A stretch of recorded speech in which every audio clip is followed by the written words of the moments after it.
নমস্কার প্রিয় শ্রোতা বন্ধুরা।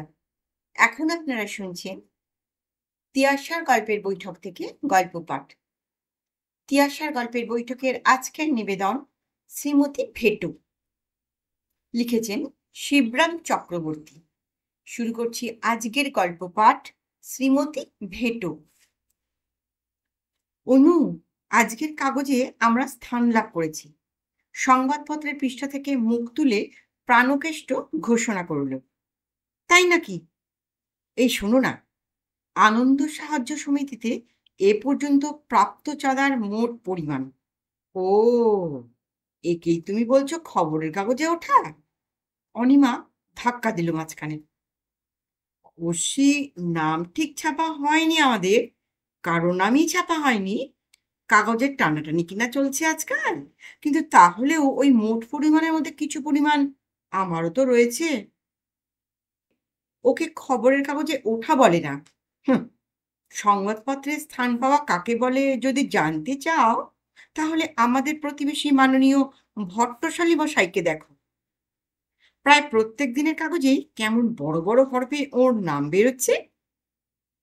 কোথায় গেলেন, কি করলেন, কিসের সভাপতি হলেন, কি বক্তৃতা দিলেন, কবে কোন অসুখে পড়লেন, সমস্তই বার হচ্ছে কাগজে। সংবাদপত্র জগতের হিরো যদি কাউকে বলতে হয়, হয়তো ওকেই। তা তো বটে, তা তো বটে। প্রাণকেষ্টকে কথাটা মানতে হয়। ওরকম নামজাদা দৃষ্টান্তের সামনে এসে নিজেকে নিতান্তই অকিঞ্চিৎকর মনে করে সে ম্রিয়মাণ হয়ে পড়ে। আজ এক মিনিস্ট্রি ভাঙছেন, কাল এক মিনিস্ট্রি গড়ছেন। কিং মেকার একজন। মানুষের মতো মানুষ ওকেই বলে। তোমার মতন মুখচোরা ভীতু অপদার্থের নাম আবার কাগজে বেরোবে? তাহলেই হয়েছে। ওই রকম হতে পারবে? এখান থেকে কয়েক পা বাড়িয়ে খান কতক বাড়ি পেরোলেই 12 নম্বরের অনারেবল ভট্টশালীকে আমরা পেতে পারি।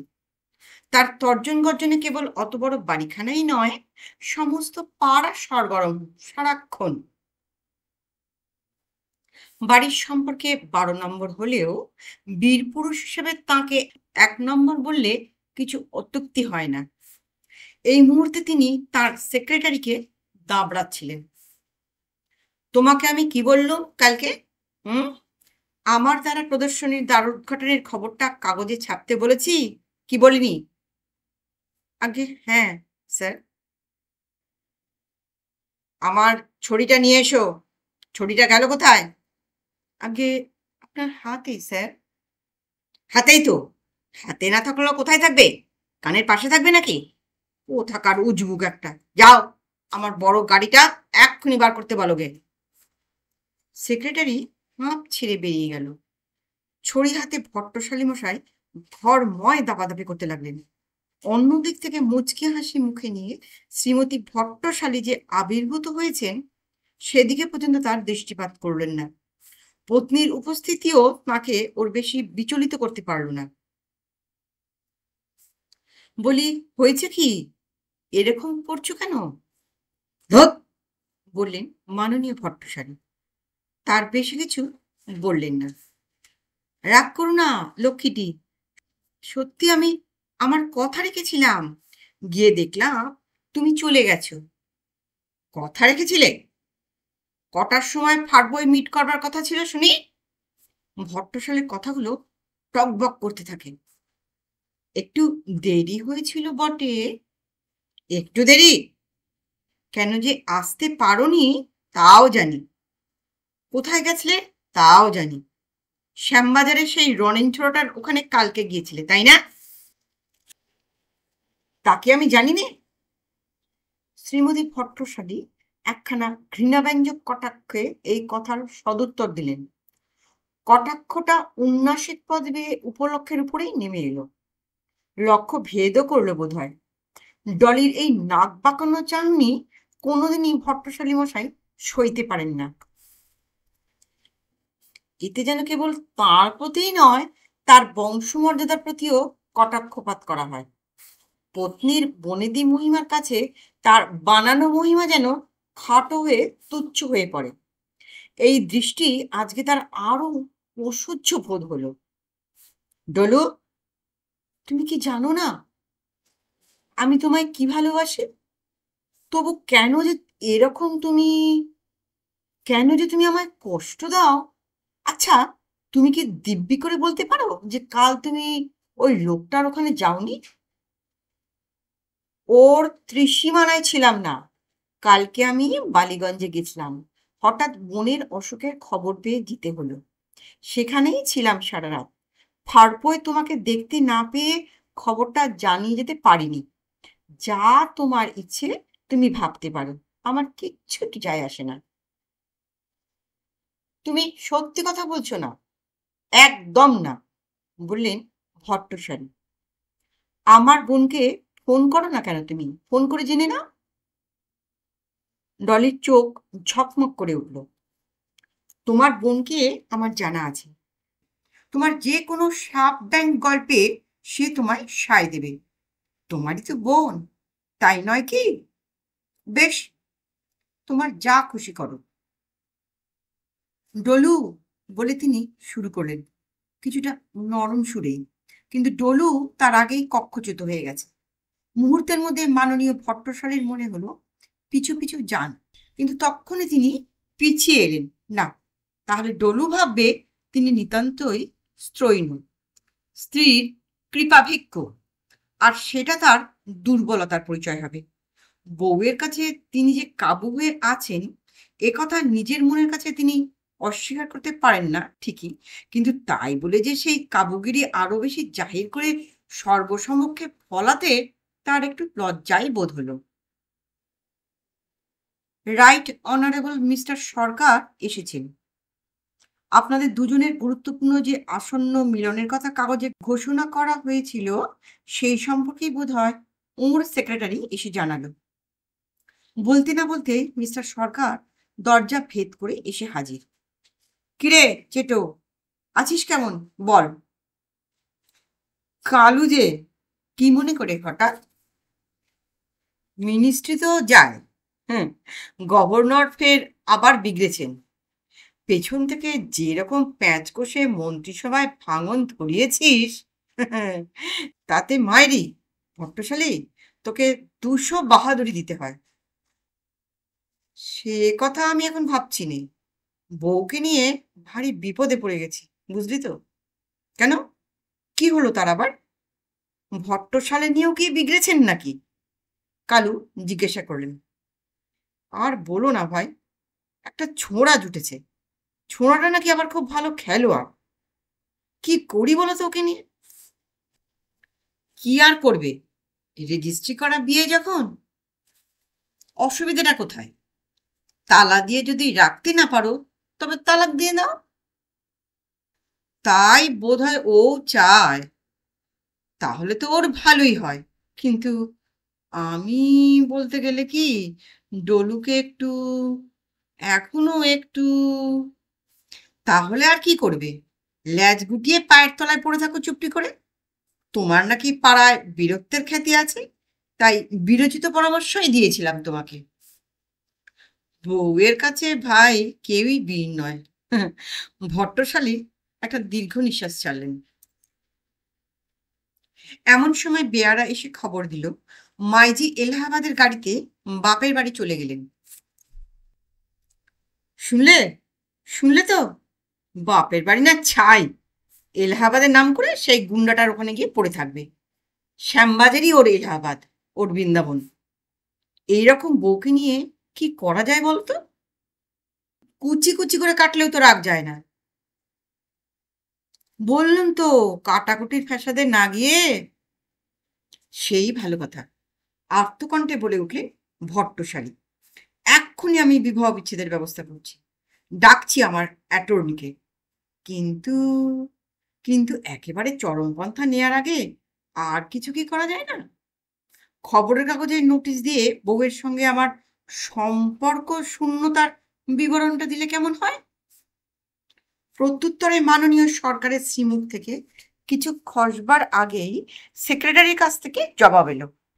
খুব ভালো হয় স্যার, তাতে করে প্রদর্শনীর খবরের চাইতেও আরো বেশি আপনার নাম ছড়িয়ে পড়বে।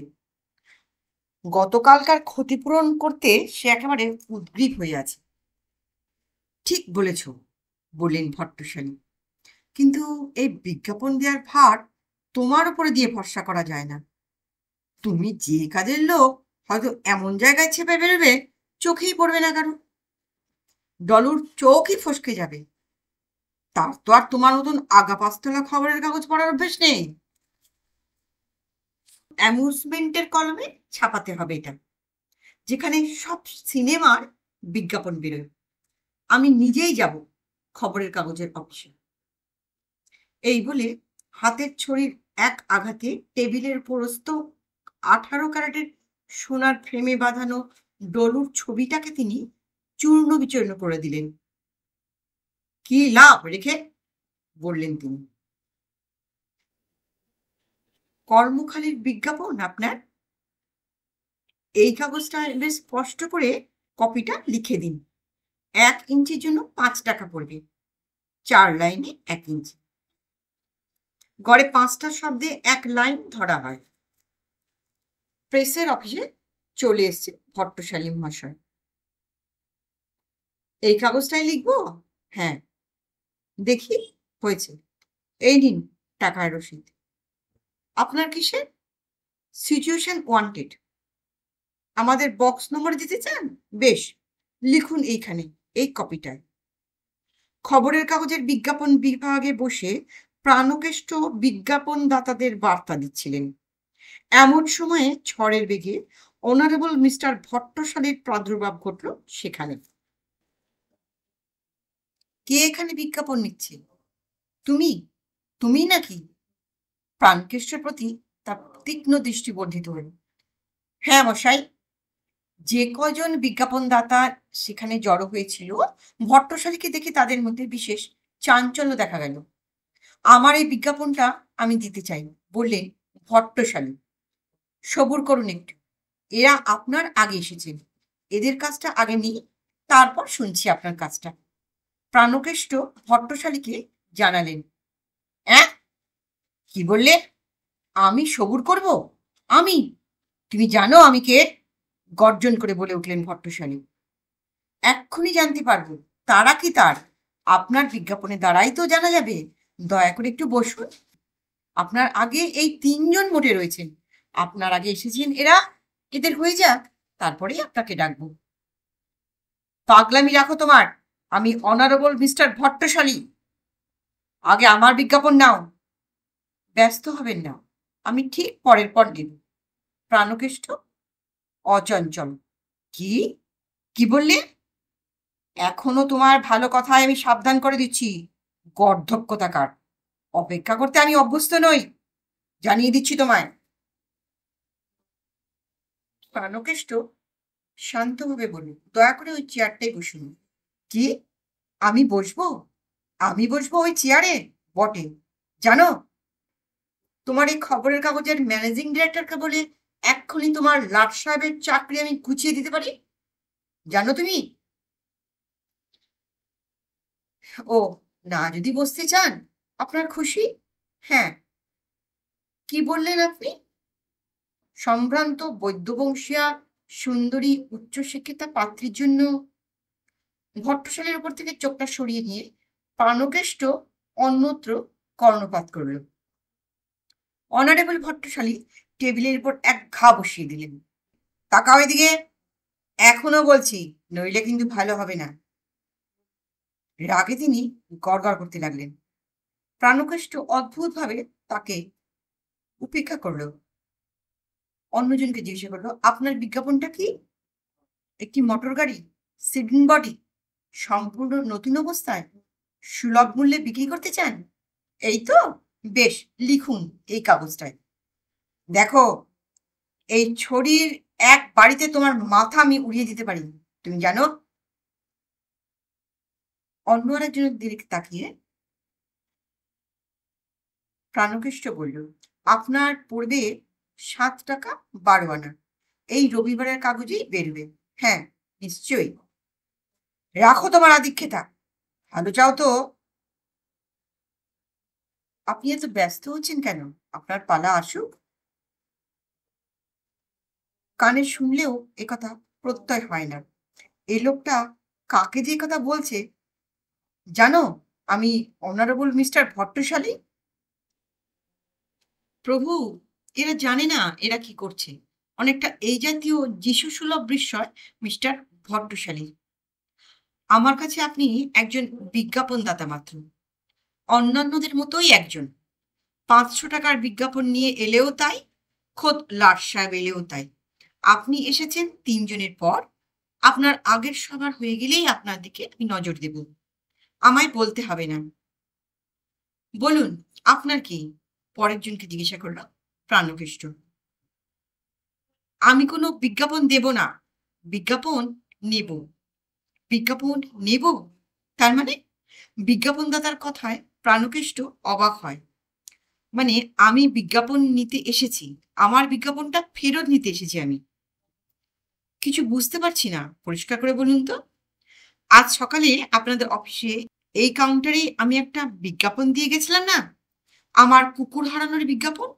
সেই যে আমার কুকুর, দামি বিলিতি কুকুর, মাথার কাছটা সাদা আর সারা গায়ে হলুদের ছোপ ছোপ। সেই কুকুরটা চিনতে পেরেছেন? আগে না, আপনার কুকুরের সঙ্গে পরিচিত হবার সৌভাগ্য আমার হয়নি। তারপর মনে পড়ছে না আপনার? এই কাউন্টারে তখন আরো 5 জন কাজ করছিলেন যে, তারা সব কোথায় গেলেন? বলতে পারি না। কে কি কাজে বেরিয়েছেন কে জানে। সব কাজ দয়া করে চাপিয়ে গেছে এই অভাগার ঘাড়ে।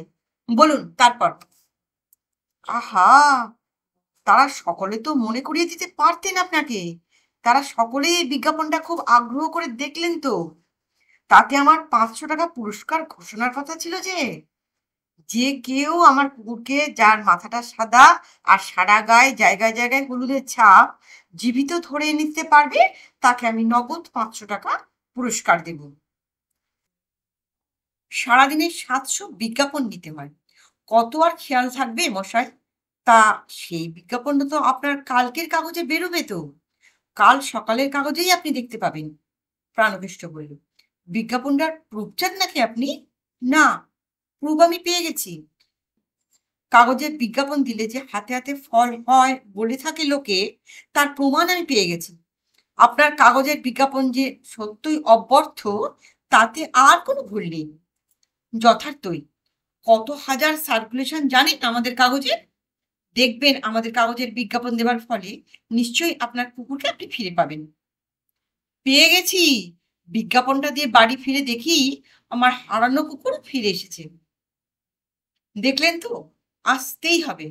তবু তো এখনো বিজ্ঞাপনটা তার নজরেই পড়েনি, বেরোয়নি এখনো। আর সেটা বার করবার দরকারও নেই, বিজ্ঞাপনটা তো আমি নিতেই এসেছি। তা কি করে হয়? সে তো ছাপতে চলে গেছে প্রেসে। শিগগিরই আটকান ছাপানো। বিজ্ঞাপনের জন্য যে টাকাটা আমি দিয়েছি সেটাও ফেরত চাই। কোনো রিফান্ড তো দেয়া হয় না এখানে। বিজ্ঞাপনের টাকা ফেরত দিতে আমরা সম্পূর্ণ অপারগ। তাছাড়া ছাপাখানাকে আটকানোর এখতিয়ারও আমার নেই। এছাড়া আরো ঝামেলাও আছে। আরো ঝামেলা? আরো আবার কিসের ঝামেলা? ভদ্রলোক উদ্বিগ্ন হন একটু। সে ঝামেলা আমার নয়, আপনার। মনে পড়ছে আমার এখন। আমার সঙ্গে যারা তখন কাজ করছিলেন, তারা সবাই আপনার পুরস্কারের লোভে অফিস ছেড়ে তক্ষুনি আপনার সেই কুকুরের খোঁজে বেরিয়ে পড়েছেন। বলেছেন যে কুকুর না বের করে তারা ফিরবেন না। বলেন কি মশাই? ভদ্রলোক তো হতবাক। হ্যাঁ, মনে হচ্ছে তারা 6 জনায় ওই রকম 6টা হলদে সাদা কুকুর জোগাড় করে পুরস্কারের জন্য আপনার বাড়িতে গিয়ে বসে আছেন। এখন আপনার অপেক্ষায় রয়েছেন তারা। আপনি চটপট বাড়ি চলে যান। বলে প্রাণকেষ্ট এবার তার পাশের ব্যক্তিকে সম্বোধন করেন। বলুন, আপনার কিসের বিজ্ঞাপন? আমি একটা মূল্যবান জিনিস কুড়িয়ে পেয়েছি। একটা মেয়েলি রিস্টো আছে, বালিগঞ্জের ট্রামে পেয়েছি কাল রাত্রে। দেখো, আমি আর এক মুহূর্তও অপেক্ষা করব না। এক্ষুনি আমার কথা তোমায় শুনতে হবে। ঠান্ডা হন, এই তো হয়ে গেল। আর তো মোটে একজনই রয়েছেন। এটা হয়ে গেলেই তো আপনার কাজে হাত দেব। হ্যাঁ বলুন, কি বলছিলেন? বালিগঞ্জের ট্রামের লাইনে অসহ্য, অসহনীয়, অসহনীয়, অপরিসীম বেয়াদবি। ফেটে পড়লেন ভট্টশালী। তারপর সহসা নিজেকে তিনি সামলে নিলেন। না, সামান্য এক কেরানির কাজে তিনি সম্পূর্ণ পরাহত হয়েছেন। এরপর থেকে তিনি রাগের চোটে আপন মনে বিড়বিড় করে বলে চললেন, কিন্তু কেউ তাতে আর কান দিচ্ছিল না। আচ্ছা, আপনি বলছেন যে একটা মূল্যবান জিনিস কাল রাত্রে বালিগঞ্জের ট্রামে আপনি কুড়িয়ে পেয়েছেন। আপনার বিজ্ঞাপনটা হারানো ও প্রাপ্তির বিভাগে স্থান পাবে।